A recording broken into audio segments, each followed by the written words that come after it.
Video বানাতে পারিনি, কিন্তু শোটা দেখে আমার মনে হয়েছিল যে হ্যাঁ এটা নিয়ে তো ভিডিও বানাবো। যদিও অনেকগুলো শো দেখা হয়, অনেকগুলো মুভিও দেখা হয়, কিন্তু সব নিয়ে ভিডিও দেওয়া হয় না।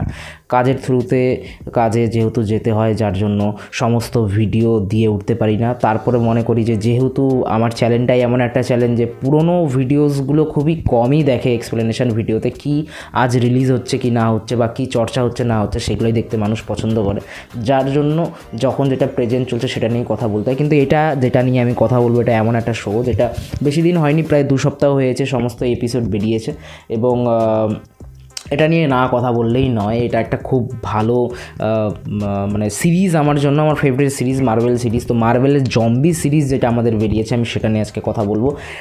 একদম খুবই কমে যে একদম এক কথায় এই স্টোরিটা কী ছিল বা এইতে আমরা কি দেখলাম সেই জিনিসটা আমি এক্সপ্লেন করব। অনেকে শো দেখেও থেকে থাকো, অনেক কিছু হয়তো বুঝতেও পারোনি, তারা আমার এই ভিডিও দেখলে আশা করি সেই জিনিসটা বুঝে যাবে, বা অনেকে দেখোনি তারাও আমার এই ভিডিওটি দেখলে আরামসে বুঝে যাবে যে এর স্টোরিটা কী আছে না আছে। তো চলো, তার আগে শুরু করার আগে আমার এই চ্যানেলে যদি তুমি প্রথম হয়ে থাকো তো চ্যানেলটিকে সাবস্ক্রাইব করে দিও, কারণ আমি এই চ্যানেলে movie series related interesting video আনতে থাকি। তো আমি শুভ্র, তোমরা দেখছো শুভ্র ভিউ। চলো শুরু করা যাক।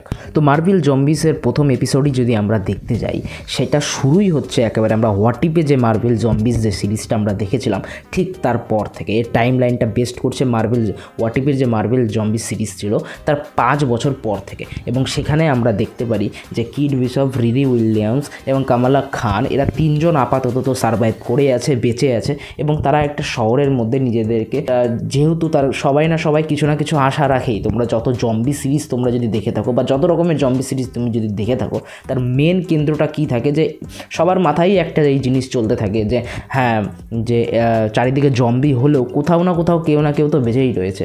তো সেই মেন সেন্টারটা কোথায়, বা হয়তো সবাই জমায়েত হয়ে যারা সারভাইভ করতে পেরেছে তাদের জন্য কোনো না কোনো জায়গা রয়েছে। তো সেই জায়গার থ্রুতেই বা তারা আরও কিছু এক্সপ্লোর করতেই বেরিয়ে পড়ে, এবং তাদের সাথে আর একটা মোস্ট ইন্টারেস্টিং জিনিস, তাদের সাথে টনি স্টার্কের যে মার্ক 50 আমরা যে স্যুটটা আমরা জানি সেটাও রয়েছে। জাস্ট একদম তুমি বলতে পারো যে জম্বি যে থিমটা হয়েছে, হোয়াট ইফের যে জম্বি থিমটা হয়েছিল সেটাও তোমরা যদি দেখতে যাও, সেটা ইনফিনিটি ওয়ার যে ছিল সেই টাইম লাইনটা বেস্ট করেই হয়েছিল, এবং তারপর থেকেই সমস্ত কিছু এগুলো শুরু হয়েছে। তারপরে যে 5 বছরের জাম্প, তো একদিক থেকে বলতে পারো এটার এন্ড গেম টাইপের একটা আমাদেরকে জিনিস দেখানো হচ্ছে, যে এই জম্বি ইউনিভার্স যেটা আমাদেরকে দেখছি, এটা ধরো যে জম্বি যে